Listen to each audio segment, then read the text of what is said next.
Olá, meu aluno, minha aluna, tudo bem? Então vamos fazer aqui o último vídeo em relação à aula de hoje, né? Falando um pouco sobre concordância. No vídeo anterior a gente falou um pouquinho sobre concordância nominal em alguns casos que, no caso, eles vão gerar dúvidas, né? Se você coloca uma palavra de um jeito ou de outro. Aqui eu vou trazer para vocês algumas situações da concordância verbal, professor. Como assim, né? A gente tem aqui alguma relação entre verbo e o seu chamado sujeito. Vamos pegar aqui algumas situações, por exemplo. Ó. Falei para vocês o seguinte, pessoal. O que é que significa concordância? Né? Uma harmonia, uma isonomia que eu tenho entre, no caso, duas palavras. Você pega aqui o exemplo número 1. As pesquisas mostram fatores surpreendentes. Né? Então, você está vendo que o termo as pesquisas... Né? Ele está na terceira pessoa do plural, então o verbo, obviamente, também tem que ficar nessa mesma situação aqui, que é a terceira pessoa do plural, tá certo? O que acontece algumas vezes é o seguinte, nem sempre, pessoal, o sujeito ele vem assim bonitinho, determinado, que você consiga de maneira mais fácil identificar qual é a pessoa e qual é o número desse sujeito. Então, vamos pegar aqui um exemplo número 2. A maioria dos resultados, eu vou dizer, a maioria dos resultados A maioria dos resultados mostram fatores surpreendentes. Então a gente fica na dúvida por qual motivo?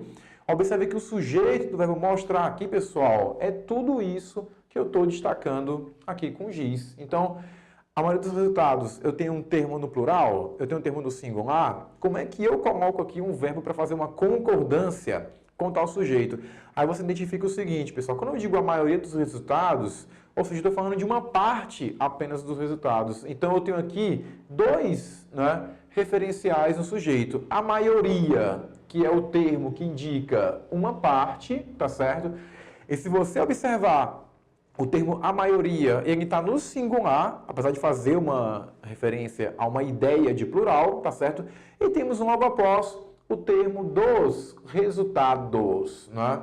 Então, professor, como é que eu faço para resolver tal situação? Pessoal, está aqui o verbo mostrar. Então, ele pode fazer referência a um desses termos aqui que eu separei. Você pode tanto colocar, por exemplo, a maioria dos resultados mostra, aí o verbo no singular faz referência ao termo maioria, ou então a maioria dos resultados mostram, porque o verbo no plural ele faz referência aqui ao termo no plural, tudo bem? Então veja que nesse caso a concordância é algo opcional. Você pode tanto colocar um termo no singular fazendo referência, no caso, ao termo no singular, ou então a concordância no plural fazendo referência aqui ao termo no plural, tá certo?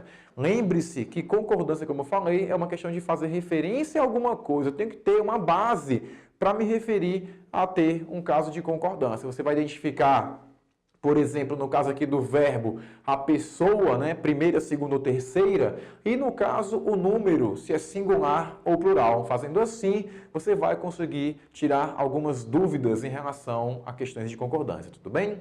Vamos pegar aqui agora outros casos que podem gerar dúvidas na sua cabecinha. Então é o seguinte, olha... Número 3, né? Eu tenho o verbo haver, tá? Então eu digo, por exemplo, havia pessoas na sala. Eu digo haviam pessoas na sala. Aí você pensa, professor, que besteira é essa, né? Pessoas está no plural, então eu digo que haviam pessoas na sala. Mas tenha calma, meu caro. E quem foi que disse, por exemplo, que pessoas é o sujeito do verbo haver? Quem foi quem falou isso, por exemplo?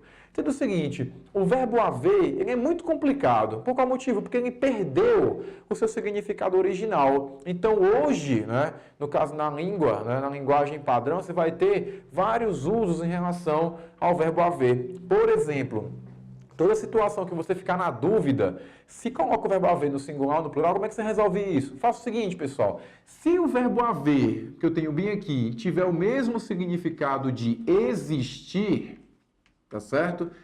Se o verbo haver tiver o mesmo sentido de existir, você faz a seguinte situação. Você coloca o existir na frase e vê se ele vai para o plural ou não. Por exemplo, olha, existiam pessoas na sala. Se essa substituição ela for possível, o que você vai pensar? Se o haver tem o significado de existir, pessoal, e o existir for para o plural, é porque o verbo haver ele não tem sujeito. Se ele não tem sujeito, ele não tem como fazer o quê? Uma concordância. Então, nesse caso, se o haver tem o significado de existir, você completa aqui com o verbo no singular. Havia pessoas na sala. Por que eu coloquei no singular? Porque ele não tem sujeito. Se ele não tem sujeito, ele não tem como fazer referência, no caso, a um termo. Então, lembre-se disso. Haver no significado de existir, ele sempre fica no singular. Tudo bem? Segundo caso, verbo fazer. Aí você tem aqui uma frase que diz o seguinte: eu digo, faz 10 anos que a situação piorou. Eu digo, fazem 10 anos que a situação piorou. Professor, de novo, que pergunta é essa, né? Olha aqui, 10 anos é um termo que indica, no caso, plural. Mas calma aí, pessoal. O fazer, para ele ficar no singular ou no plural, ele tem que ter um sujeito. De novo, ele tem que fazer referência a um termo na frase. Quem é que faz aqui os 10 anos? Você consegue achar um sujeito para esse verbo?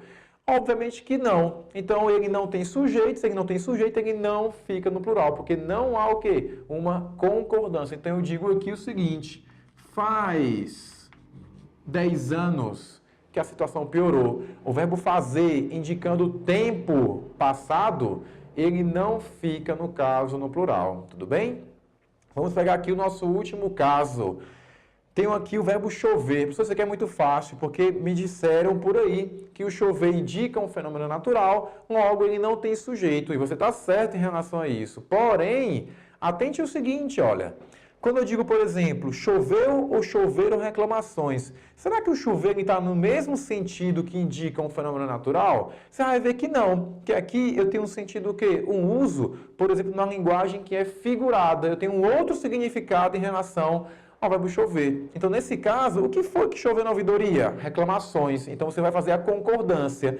Quando chover não fizer referência a um fenômeno natural, você estabelece uma concordância. Não é quem vai para o plural, mas você vai olhar para o seguinte: se o termo está no plural, o verbo vai ficar no plural. Se ele está no singular, ele fica no singular. Então, reclamações está no plural. Eu digo aqui o que, professor? Eu digo choveram. Né? Choveram reclamações na ouvidoria, porque o chover, ele faz referência ao quê? A reclamações, ele tem reclamações como sujeito, né? Então, você vai ter aqui um caso de concordância, tudo bem? Você pode notar que esses detalhes que a gente acabou comentando aqui nessa aula de hoje, eles são fundamentais para que você não erre questões gramaticais lá na sua prova do Modelo Enem. Geralmente é o erro mais cometido pelos alunos, né? Questões de ortografia, acentuação gráfica, concordância e uma série de outros, mas a gente vai ver isso no decorrer desse curso, tudo bem? Então, muito obrigado e até o próximo vídeo.